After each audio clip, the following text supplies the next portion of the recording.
Hello everybody, it's Jeremy with M&M. I want to show you a little bit about how a school bus works. Let's check out bus number 3. This bus is an international. We have 3 different types of buses. We have internationals, we have Bluebirds, and we have Thomases, but the international is the most common bus, what most of our drivers drive. Let's take a look at it. Climbing on up into the driver's compartment here, it may seem a little bit overwhelming at first with all the buttons and knobs, but really not any more complicated than your average car.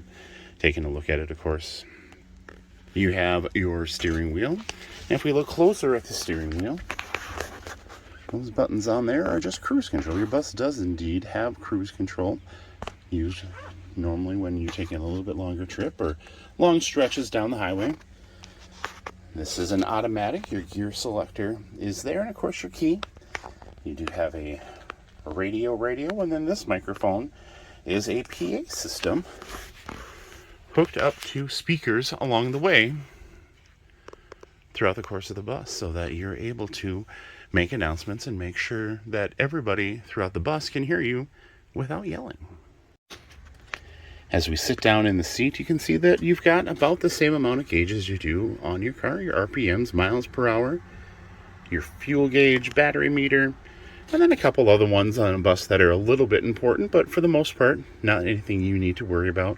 Your water temperature, your oil pressure, transmission temperature, and that little one, anybody who drives a newer diesel knows that DEF is diesel exhaust fluid. Not something you'll need to worry about filling either. We make sure that that's topped off by our great shop staff. Continuing on in the bus, we've got a 2-way radio that will reach no matter where you are on your route. Now let's move on to that panel full of all these buttons. And if you really start looking at the buttons, they're not all that complicated. We're driving a large vehicle, so we have multiple heaters set up throughout. There's ones in the middle that are your midship. We have a stairwell heater because you're going to be opening that door.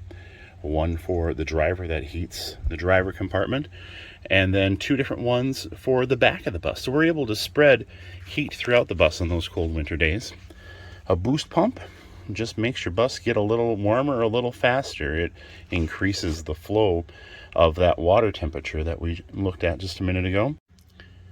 Then we're on to some of the lights. We have a strobe light up on top, as a lot of vehicles do, plows and other things. We have a strobe light so that if we're out driving when it's raining or snowing, we can turn that on, just a little bit added light to make sure that people can see us. And then inside lights both for the rear and the driver and kind of overall in the bus. And down here is really the only buttons that are maybe the ones that you wouldn't see in a regular car kind of a thing. This one here that says flasher light, that's going to engage your amber lights, which are the yellow flashing lights. You do that as you're approaching a student stop. And then over here, at least on this one, some of them have them on the steering wheel, some of them have them over here, is your door switch lever. So you flip it, and this particular one, you flip it, and this will change your yellow lights to red, and then one more will open up your door when you reach a student stop. Some are set up a little bit differently than that, but that's one of the ways. The next one is an override switch. If you pull up to a stop and a student doesn't get on, you can push that override button to turn off the cycle of lights. The next one is the crossing gate. There's a bar that comes out in front of the bus. You push that crossing gate and it'll retract that. There's certain situations to do that. And then this last one here is a noise suppression. It'll, in one button, turn off everything in the bus that makes noise. It'll turn off the heaters, it'll turn off the radio, it turns off anything and everything that can make noise.